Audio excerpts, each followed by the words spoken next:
New footage has gone viral showing Trippie Redd behind bars. And this time, his arrest is tied directly to 6ix9ine's girlfriend's murder. If 6ix9ine comes to LA, it's all. Remember when he made that threat? Now fans think he followed through. But instead of 6ix9ine, he went after someone close to him. And the way investigators pinned it on him is the real shocker.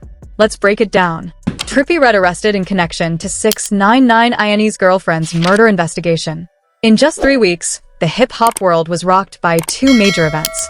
First, 6ix9ine's close friend and alleged girlfriend, Ariela Langosta Mejia Polanco, was murdered in cold blood on the Cross County Parkway in Mount Vernon, New York. Then, before the shock of her death could even settle, footage of Trippie Redd in jail surfaced, sparking rumors that he had been arrested for the murder. Considering the long, messy history between Trippie Redd and 6ix9ine, it's no surprise people immediately started connecting the dots. Their beef dates back to 2017, and it's one of those cases where personal betrayal and street politics mix into a powder cake that can explode years later. The whole situation started over a girl named Alex. And let me tell you, this wasn't just any regular love triangle drama. Trippie was dating Alex around 2016 to 2017. During his early rise with mixed apps like A Love Letter to You, she was appearing in his social media posts, inspiring songs like Love Scars, basically playing the role of the supportive girlfriend, helping build his brand and his image. Then 6ix9ine came into the picture after their breakup and started dating her in mid-2017, which Trippie felt was a straight-up violation of the unspoken code. Now, in the streets, there's rules about respect, especially when you're dealing with people you're supposed to be working with. Trippie felt like 6ix9ine violated that code by pursuing Alex when she was allegedly underage, which led to him calling 6ix9ine a pedophile and weirdo in public rants that went viral across social media. This wasn't just hurt feelings talking. This was about respect, loyalty, and the kind of principles that matter in the culture. But the disrespect reached its peak when 6ix9ine altered the lyrics of his hit Gummo during a club performance rapping "Shout out Trippie Redd," but I that indirectly referencing Alex. That public humiliation captured on video and shared everywhere was basically 6ix9ine throwing gasoline on an already burning situation in hip-hop culture. That's the kind of disrespect that can follow you for years. The kind of disrespect that creates enemies for life. The professional side made things even more toxic. Trippie claimed he was instrumental in getting 6ix9ine signed to 10K projects and that he earned a finder fee, allegedly getting 10% of every hit 6ix9ine had, including Gummo and Kiki. Whether that's true or not, Trippie felt like he created a monster that turned around and bit him. Professional jealousy mixed with personal betrayal is a dangerous combination in any industry. But in hip-hop, especially when you're dealing with cats who got street ties, it can get deadly real quick. Y'all expect me to be good to people that wasn't good to me, man. The situation escalated beyond social media drama when 6ix9ine orchestrated a physical attack on Trippie at a New York hotel in November 2017. This wasn't some random street altercation. This was calculated revenge involving gang members from 9 Trey Gangster Bloods. Anthony Harv Ellison punched Trippie in the mouth, and Trippie went on Instagram Live showing his bleeding lip, calling out 6ix9ine for orchestrating the assault. That's when he made those direct threats that got everyone's attention. Y'all expect me to be good to people that wasn't good to me. Man. But here's where things get really complex and why the street's starting to connect to Ariela's murder. During his 2019 federal trial, 6ix9ine testified that Trippie was affiliated with the 59 Brims, a rival faction, to his 9 Trey Gangster Bloods. Now, whether that's true or just 6ix9ine trying to justify his actions in court, it added a street-level intensity to their feud that went way beyond typical rap beef. This was real gang politics, mixing with personal vendettas and professional competition. The 59 Brims are no joke. They're a legitimate threat in multiple cities involved in sophisticated fraud schemes, drug trafficking, and violent crimes, including murders, shootings, and assaults.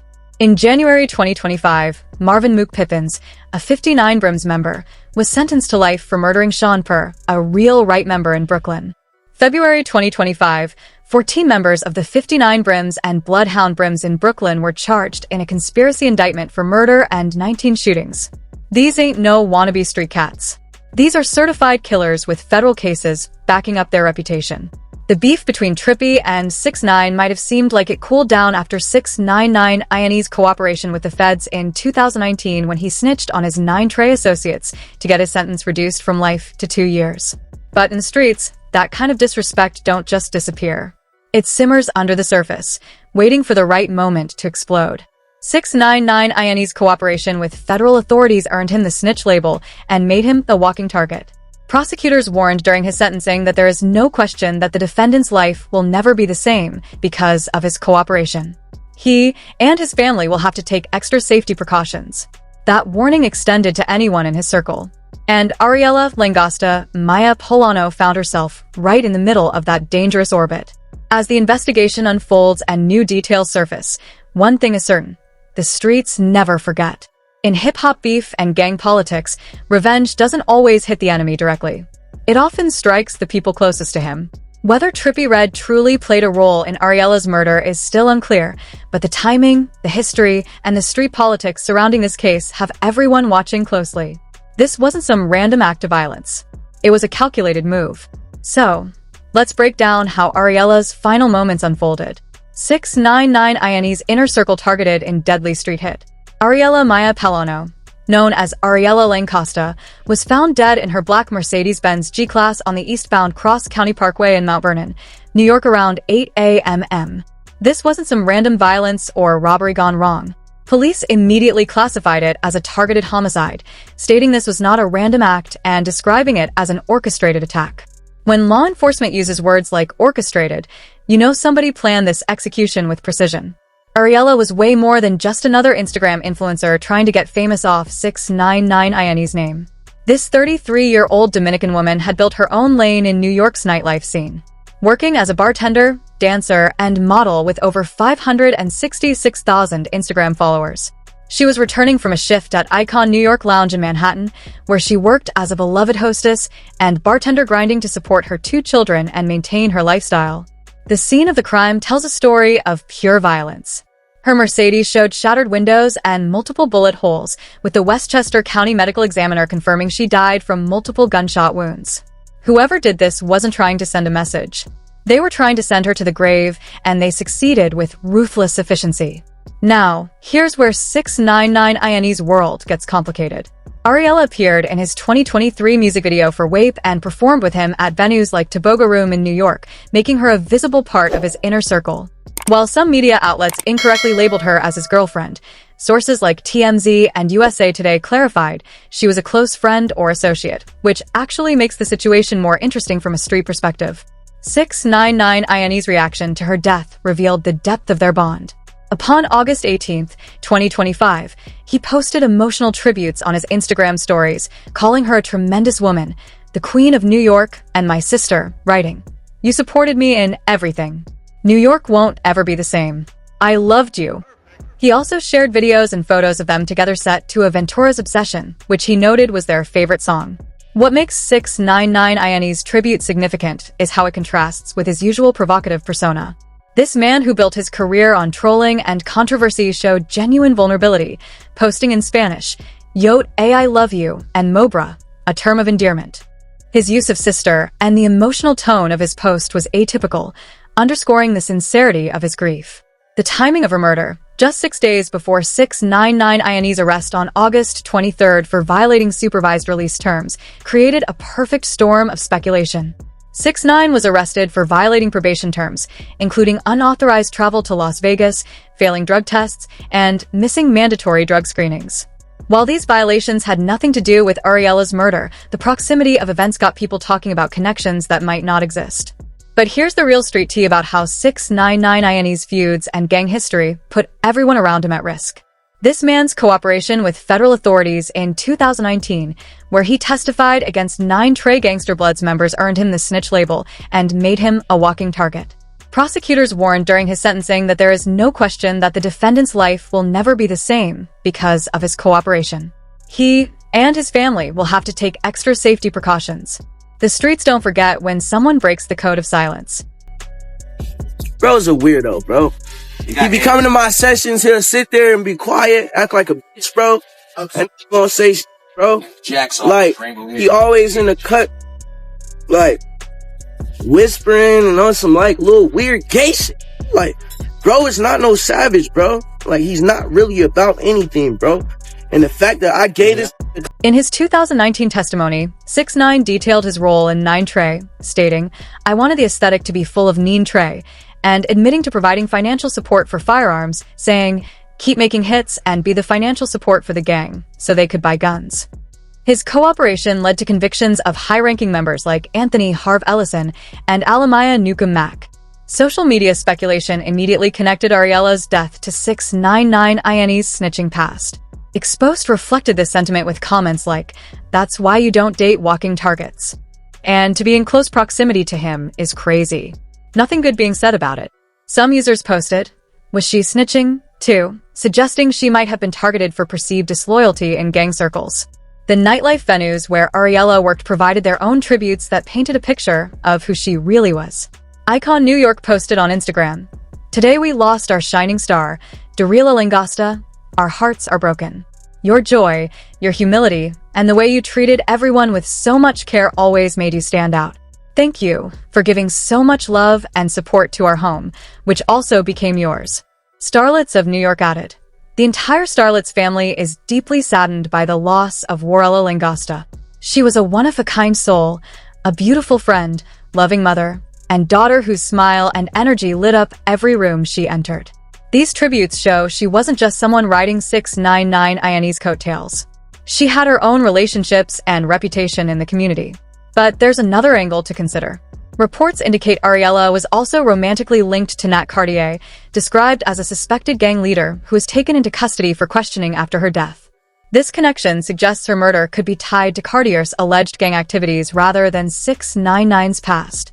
Though no updates have been released about Cartier's status, public figures in the hip-hop community also paid their respects. Cardi B posted on Instagram stories RIP Dominican Pretty, acknowledging Ariela's Dominican heritage and her prominence in the community. La Nup, the Dominican, a rapper, also mourned her loss, reflecting her impact in the Latin music community. What makes the situation particularly tragic is how Ariela seemed to be building something positive in her life. Her final Instagram post on June 7, 2025 said, "Happy and blessed," showing her enjoying a night out. She was a mother working multiple jobs in New York's competitive nightlife scene, building her brand and supporting her family. The investigation involves local, state, and federal agencies. But as of August 24, 2025, no suspects have been named and no arrests have been made. Westchester County Police continue to investigate, but the lack of public updates suggests either the case is complex or investigators are being careful about not revealing their hand. The broader context here is how 6ix9ine's controversial past creates a climate of danger for anyone in his orbit. His distinctive tattoos, including 6ix9ine on his forehead, make witness protection nearly impossible, and his refusal to fully distance himself from his old life keeps him and his associates in potential danger. Every person who gets close to him inherits some level of risk, whether they're aware of it or not. Trippie Red Street credentials examined against 6ix9ine's deadly gang history. All right, fam. Let's get real about what we're dealing with when we talk about Trippie Red's criminal history versus 6ix9ine's documented gang activities. Because the difference between these two cats is like comparing a small-time hustler to a full-blown federal case. When you break down their respective street credentials, you start to understand why one of them had people around him getting murdered while the other is catching minor traffic violations. Trippie Red's criminal record is surprisingly light for someone who talks about killing people in his music. Let's start from the beginning and work our way up to his recent arrest, so you can see the pattern. In 2017, during his early rise to fame, there were reports of him being involved in a physical altercation in Atlanta, but no formal charges were ever filed. This was more like typical young rapper drama than serious criminal activity. The first real legal trouble came in May 2018 when Trippie got arrested in Atlanta for aggravated assault and battery after a woman claimed he pistol-whipped her during an argument. Now, that sounds serious on paper, but he got released on a $5,000 bond, and the case got resolved without a conviction. In the streets. That usually means either the case was weak or somebody worked out a deal behind closed doors. Either way, Trippie walked away without major consequences. A month later, in June 2018, he caught another charge in New York for public fighting outside a nightclub classified as disorderly conduct. This was straight-up misdemeanor-level foolishness. The kind of charge you get when you're young, famous, and making poor decisions about where to party. He paid a fine and kept it moving. He was later arrested for driving without a license. I don't think you understand. No, you don't understand. I don't care if you're Drake. So right now you should be arrested. I don't care who you have next to you. I don't care who you are. You have no license. The reason that I stopped you is because of your tinted windows. We both know what you were doing in there. But here's something interesting that puts his street credibility in perspective. In November 2017, Trippie was actually the victim of violence when 6ix9ine's 9 Trade crew attacked him at a New York hotel. Anthony Harv Ellison punched him in the mouth on 6ix9ine's orders, and Trippie went on Instagram Live showing his bleeding lip. In that situation, he was the target, not the aggressor. If 6ix9ine comes to LA, it's over. And I'm in New York right now, bro. You feel me? So it's like, if y'all really think, bro, about that, bro, really go tell that, like, pull up right now. Like, right now. Like, cause bro a bitch, bro. You want to know what bro did? Bro had niggas waiting for me at my hotel. Some 9 Trade. As soon as I walk in the building, hit right in my mouth, nigga. Got hit in my mouth. Then my niggas beat his niggas' asses and then they ran. But I chased the nigga myself, mostly. Shout out to I ran them niggas down myself. Shout out to the me, myself, and I. Died on the hotel lobby. Them niggas hoes for real though. All them y'all niggas. They don't know. This my battle. This my battle. No, but yeah, 6ix9ine done. 6ix9ine cannot come to LA. 6ix9ine stands for sexual position because he sucks. Rainbow haired fat Takashi outfit, bro. And I just got back from a video shoot. He did. 6ix9ine got STDs. Fact. He wanna preach. He wanna preach all this positive, all this weird. Now, let's contrast that with 6ix9ine's documented gang activities. And yo, the difference is like night and day. In November 2018, 6ix9ine was arrested as part of a joint investigation by the NYPD, U.S. Immigration and Customs Enforcement's Homeland Security Investigations, and the Bureau of Alcohol, Tobacco, Firearms, and Explosives targeting the 9 Trade gangster bloods. This wasn't some local beef or minor charge. This was federal RICO-level prosecution. The indictment against 6ix9ine detailed 6 serious counts, including racketeering, conspiracy firearms offenses, conspiracy to commit murder, violent crime in aid of racketeering, assault with a dangerous weapon, and committing crimes in aid of racketeering. U.S. Attorney Jeffrey S. Berman stated, as alleged in the indictment, this gang, which included platinum-selling rap artist Tekashi 6ix9ine, wreaked havoc on New York City, engaging in brazen acts of violence. Let me break down some of the specific incidents that show you the level 6ix9ine was operating on. On March 20th, 2018, he helped attempt to kill a rival to increase my own standing in 9 Trey. On April 3rd, 2018, he participated in an armed robbery of a rival in Times Square with stolen items recovered as evidence. On June 2nd, 2018, he paid $20,000 to an associate to shoot at rapper Chief Keef outside the W Hotel in Manhattan. But the most telling incident happened on July 16th, 2018, when 6ix9ine conspired to shoot someone who disrespected 9Tay, resulting in an innocent bystander getting shot in Brooklyn. Yo, that right there shows you the difference between street posturing and actual street violence. While Trippie was catching misdemeanor charges for bar fights, 6ix9ine was literally ordering hits on people. Now let's talk about the gang affiliation claims, because this is where things get really interesting. During his 2019 federal trial, 6ix9ine testified that Trippie Redd was a member of the 59 Brims, a rival faction to his 9 Trade gangster bloods. He stated, Trippie Redd was part of 59 Brims. That's why we had issues. Suggesting their feud was partly driven by rival gang affiliations. But here's the thing about the 59 Brim. They're a legitimate threat in multiple cities. The 59 Brims originated in San Diego in the mid-1970s and have expanded to New York City, Atlanta, and other major cities involved in sophisticated fraud schemes, drug trafficking, and violent crimes, including murders, shootings, and assaults. In January 2025, Marvin Mook Pippins, a 59 Brims member, was sentenced to life for murdering Sean Purr, a real right member in Brooklyn. In February 2025, 14 members of the 59 Brims and Bloodhound Brims in Brooklyn were charged in a conspiracy indictment for murder and 19 shootings. However, there's no independent evidence confirming Trippie's membership in the 59 Brim beyond 6ix9ine's testimony. Trippie's response to the gang allegations was cryptic. He posted on Instagram, OM, I was so determined to get to where I am now. Love you all in my life. Neither confirming nor denying the claim. His silence was probably strategic, avoiding legal scrutiny while not giving 6ix9ine the satisfaction of a direct response.